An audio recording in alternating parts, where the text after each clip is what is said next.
Pemirsa, pemerintah Kabupaten Badung mulai melakukan penertiban terhadap usaha-usaha tersembunyi yang berkedok kos-kosan namun belum terdata sebagai objek pajak daerah. Langkah ini dilakukan dengan mengerahkan tim terpadu lintas organisasi perangkat daerah atau OPD untuk melakukan pendataan secara menyeluruh.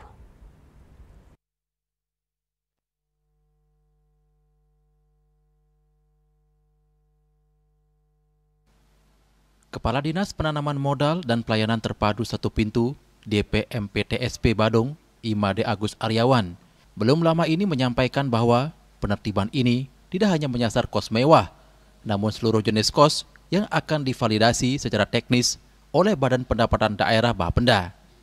Agus Aryawan menjelaskan bahwa kegiatan ini juga menjadi bagian dari upaya Pemkab Badung dalam membangun database spasial berbasis peta.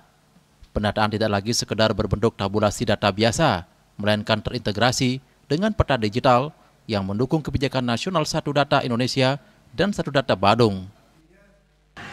Yang sesuai tugas dari tim terpadu semua didata. Kos-kosan itu dalam legalitas itu masuk akomodasi lainnya. Jadi ketika itu merupakan salah satu objek pajak dan kos-kosan itu kategorinya merupakan akomodasi lainnya, tim semua OPD itu mendata termasuk kos-kosan, ya. Tidak hanya kos-kosan mewah, jadi ada kriterianya tentunya. Nanti Bapenda yang lebih teknis akan melakukan validasi ya setelah pendataan ini. Kriterianya itu ada secara teknis dari Bapenda, kos-kosan mana yang memenuhi kriteria untuk dijadikan wajib pajak. Jadi kalau dia kriteria tertentu mungkin tidak memenuhi, nah ini murni adalah hal-hal teknis yang menjadi kewenangan dari Bapenda.